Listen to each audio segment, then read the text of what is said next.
Bienvenue, mesdames et messieurs, dans Politicia, votre rendez-vous politique. Il s'appelle Teodoro Obiang Nguema Mangue.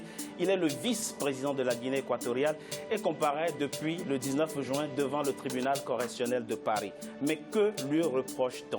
La justice française lui reproche de s'être enrichi illicitement, d'avoir acquis illicitement des biens et de vivre au-dessus de ses moyens. Mais qui sont ces victimes? La France a-t-elle la possibilité légitime de juger une haute autorité d'un État souverain? Pour en parler, j'ai avec moi trois invités. Madame Émilie Nchaman, donc vous êtes la conseillère, à la présidence de la République en charge des questions d'égalité homme-femme. Merci d'avoir accepté notre invitation. Merci à vous. Je reçois également M. Salomon Abesso Ndong. Vous êtes, vous, le président de la coalition d'opposition pour la restauration d'un État de droit en Guinée équatoriale. Merci, M. Abesso Ndong, d'avoir accepté notre invitation. Merci. Je reçois également le politologue camerounais André Inda. Merci, M. André Inda, d'avoir accepté notre invitation. C'est moi qui vous remercie. Détournement de fonds publics, blanchiment d'abus de biens sociaux, abus de confiance et corruption. Ce sont là les chefs d'accusation retenus par la justice française contre Teodoro Obiang Nguema, le vice-président de la Guinée équatoriale. Mais l'homme, par la voix de ses avocats, s'en défend, dénonce un procès politique et parle même de raquette judiciaire. C'est un sujet de la rédaction signée Birama Saonera.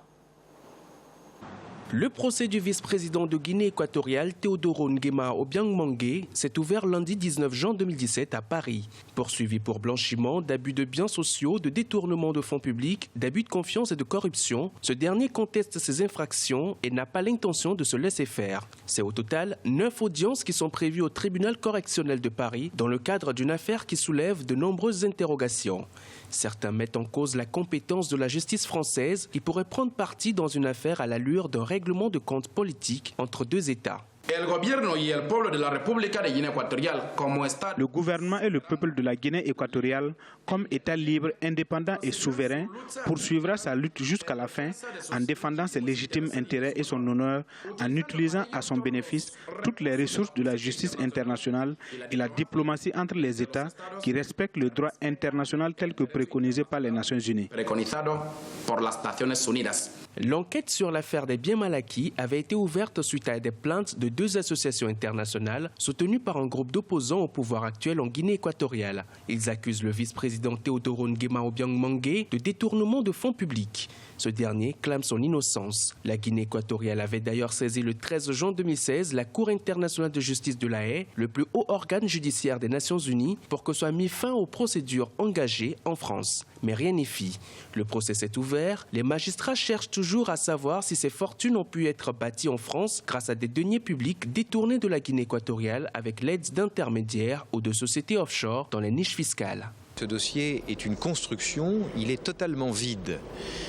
Si la question est de savoir si M. Nguema avait acheté un appartement, un immeuble à Paris, des voitures, dépensé des choses, la réponse est oui, il ne s'en est jamais caché, les voitures étaient immatriculées à son nom, il a déclaré les sommes aux impôts et l'argent provient principalement d'un compte bancaire ouvert à son nom en République de Guinée équatoriale. Il n'y a pas de paradis fiscal, il n'y a pas de offshore, les Panama Papers, tout ceci est totalement étranger à M. Nguema. Mis en examen depuis 2014, Teodoro Nguema Obiang Mangue, qui jouit d'une immunité, n'a pas manqué de faire valoir son statut de vice-président de Guinée équatoriale et réclamer l'annulation du procès. Une demande rejetée en 2015 par la justice française qui avait estimé que les faits reprochés avaient été commis à des fins personnelles relevant de sa vie privée et donc détachables des fonctions étatiques protégées par la coutume internationale. Aujourd'hui, ses avocats demandent un renvoi du procès, estimant que les délais pour préparer leur défense étaient trop courts. Une demande qualifiée de manœuvre dilatoire par le tribunal. Le procès va donc se poursuivre pour prendre fin le 6 juillet 2017. Monsieur André Inda, je propose que nous centrions notre débat sur deux points essentiels. Le statut du mis en cause et les crimes qui lui sont reprochés, en l'occurrence le détournement de biens publics. La France, la justice française, peut-elle et doit-elle juger une haute autorité d'un État souverain en dépit de son immunité? Écoutez, je crois qu'il y a là effectivement matière à problème, parce que si on considère que la République de Guinée équatoriale est un État souverain, je crois qu'il y a quand même entre les États un principe de respect de ce qu'on appelle l'intangibilité des frontières, ou en tout cas la non-ingérence dans les affaires intérieures d'un État.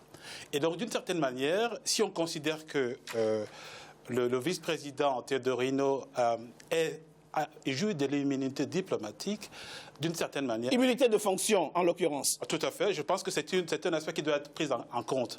Mais il y a un aspect qui me semble extrêmement important et sur lequel il faut faire extrêmement attention. C'est que ce qu'on lui reproche, ce ne sont pas des faits de corruption ou d'abus de biens sociaux, mais ce sont simplement le blanchiment de ces faits qui sont supposés être le produit de la corruption ou bien justement du détournement. Et toute la polémique est là.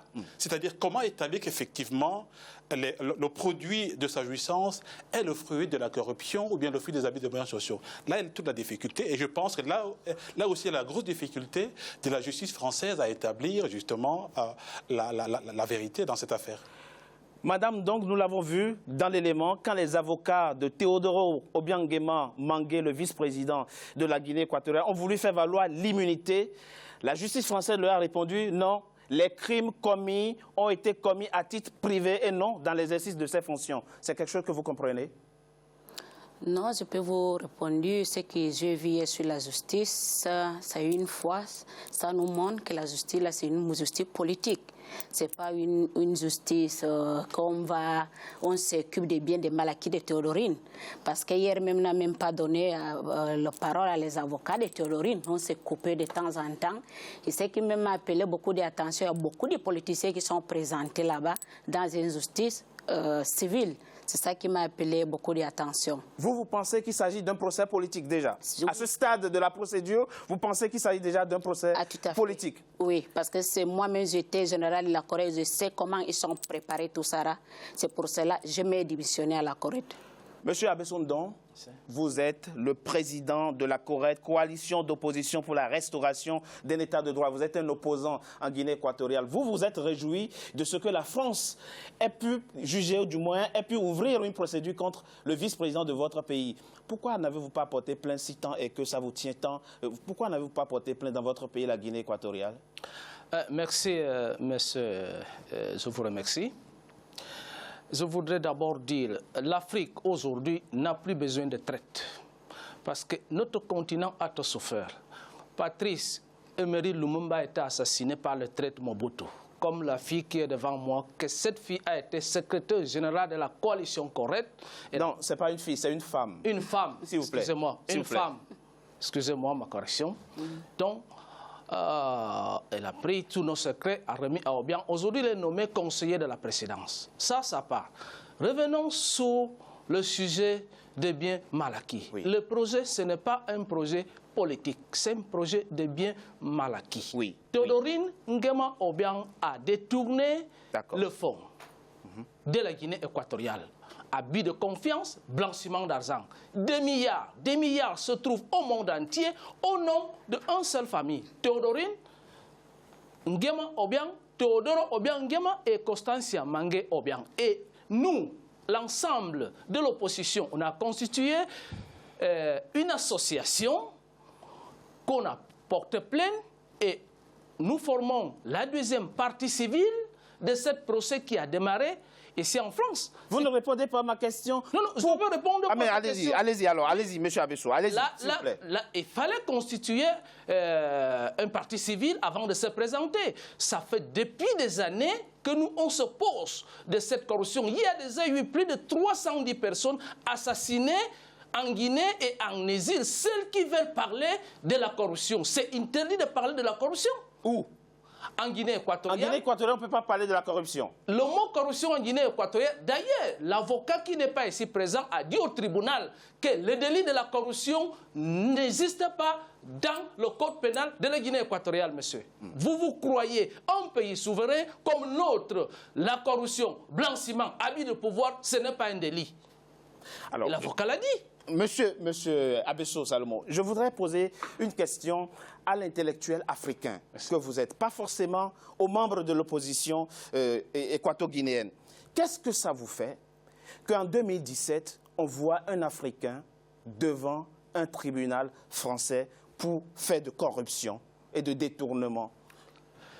Je veux répondre à votre question. C'est très simple. Si vous voyez les rues de la France, 18e arrondissement, 19e arrondissement, les Africains sont en train de dormir dans les rues. Pauvres, ils n'ont rien. Oui. Et on voit en France un vice-président de la Guinée équatoriale acheter Avenue Force 600 millions d'euros. Hormis les 600 millions d'euros, plus de 15 voitures de luxe. Tout cet argent pouvait servir aux Africains. Tous les Africains du 18e arrondissement ne sont pas équato-guinéens. Non, ne sont pas équato-guinéens. D'accord. Vous m'avez posé une question comme un Africain. Oui. C'est que pour voyer un Africain au tribunal en France. En France. Vis-à-vis des Africains, ce n'est pas bien. Mais en termes logiques et dans le contexte comme un Africain, cette monsieur, je voulais demander pourquoi le vice-président de la Guinée équatoriale vole, blanchit l'argent des Équato-Guinéens pour venir gaspiller ça en France. Et si la France le juge, c'est normal qu'il soit jugé. D'ailleurs, ce monsieur, il est nommé vice-président par son peuple. Il passe 2 semaines en Guinée équatoriale. Pendant 12 mois, il est au Brésil. Et Curaçao, c'est mieux qu'il soit jugé, qu'il peut quand même travailler en Guinée équatoriale avec un mandat d'arrêt international. Monsieur André Inda, oui, on doit s'étonner quand même de quelque chose. Et justement, plusieurs analystes se demandent pourquoi on emploie le 2 poids, 2 mesures quand il s'agit des Africains et quand il s'agit des princes saoudiens, qatariens et émiratis. Il y a des princes saoudiens qui viennent investir plus que Teodoro Obiang Nguema en France, à qui on ne demande pas où ils ont trouvé l'argent. Oui, je pense que ce que vous signalez est tout à fait problématique. Il y a effectivement, on peut avoir le sentiment que quand on parle de l'Afrique, c'est toujours quelque chose d'assez particulier par rapport aux autres. Vous avez cité le cas des princes saoudiens qui dépensent des sommes faramineuses en France, à Paris, sans que ça ne pose de moins de problèmes. C'est également le cas des oligarques russes qui font des dépenses folles à la Côte d'Azur, ça ne pose pas de problème. Quand c'est un Africain, apparemment, ça devient problématique. Pourquoi? Je pense qu'il y a, en fait, si vous voulez, il y a un procès, il y a une dimension politique derrière ce procès. Cette dimension politique, c'est laquelle? C'est parce qu'il y a, si vous voulez, dans l'impensé de certains acteurs qui ne sont pas forcément des opposants, mais disons par exemple tous les principaux responsables de l'association Sherpa ou bien de Transparency, l'idée que les pays comme la Guinée équatoriale, comme le Gabon, comme le Congo-Brazzaville, ne sont pas capables par eux-mêmes de s'occuper, de contrôler, éventuellement de traîner en justice et de sanctionner les personnes qui détournent les fonds. C'est très infantilisant finalement. C'est effectivement très infantilisant. Il y a même, je dirais, un impensé colonial derrière ce type de considération. Mais ça, c'est une première chose. Et puis, il y a un deuxième aspect qui est politique, qui est très important aussi. C'est que si vous faites une petite analyse géopolitique de ce qui se passe, vous constaterez que les chefs d'État, ou bien dont les entourages font l'objet des procès en France pour des biens supposés mal acquis, sont pour la plupart des chefs d'État qui ont une politique étrangère qui se veut relativement, je dirais, libre par rapport à la France. C'est le cas de la Guinée équatoriale, c'est le cas du Congo-Brazzaville, c'est le cas du Gabon. Donc, cette espèce, je dirais, de liberté... Vous pensez déjà à la dimension politique de ce procès. On va en parler justement dans la deuxième partie de notre émission. Madame, donc, excusez-moi, si on s'indigne de ce que les Africains, les dignitaires africains sont jugés aujourd'hui en France, je ne peux pas aussi m'empêcher de vous poser la question, est-ce qu'il est possible en Guinée équatoriale que Teodoro Obiang Nguema Mangue soit jugé et condamné et jeté en prison? Ici en France? Non, en Guinée équatoriale, dans votre pays. Est-ce que c'est possible qu'il soit jugé dans votre pays et condamné alors qu'il s'appelle Teodoro Obiang Nguema Mangue? Pourquoi pas? Il peut être jugé. Il sait que les questions que j'ai faites, que je peux voir aussi tous les gens que nous voient, ou vous les journalistes que vous connaissez beaucoup, est-ce que nous pouvons juger un vice-président français en Guinée équatoriale pour mal acquis qu'il a volé en France? Et c'est nous, la Guinée, qui va le juger en Guinée. Est-ce que c'est possible? C'est une très bonne question que vous posez, mais on va y répondre tout à l'heure. Avant d'y répondre, répondez à la mienne. Est-ce que la justice équato-guinéenne aujourd'hui, excusez-moi de poser autrement la question, est-ce qu'il y a un juge équato-guinéen qui peut aujourd'hui, excusez-moi, avoir le culot de juger, de condamner Teodoro Obiang Nguema Mangue? Ce n'est pas n'importe quelle porte équato-guinéenne. Il y a là-bas aussi les juges. D'accord. Les gens qui ont le droit de lui juger, ils sont aussi là-bas. Mais je vais aller à la question de là où il a commencé notre président de Corée. Oui, allez-y très rapidement. Très rapidement. Oui, s'il vous plaît. Comme il a dit, j'ai mené le secret de LDC à Guinée-Équatoriale. Non, ça c'est les questions politiciennes. On va aborder ça après. Restons sur la question du droit et du fonctionnement de la justice. Oui, parce qu'il y a les... Vous nous confirmez effectivement que... Il y a les juges là-bas qui peuvent juger à Théodorine. Pourquoi pas? La justice aujourd'hui, dans votre pays, est en situation de juger normalement. Oui, comme ils sont même dit... Si les faits sont avérés, je veux dire. Ils sont même dit, si un oppositeur retourne à Guinée, on va le tuer. Vivant moi je suis là, on ne m'a pas tué.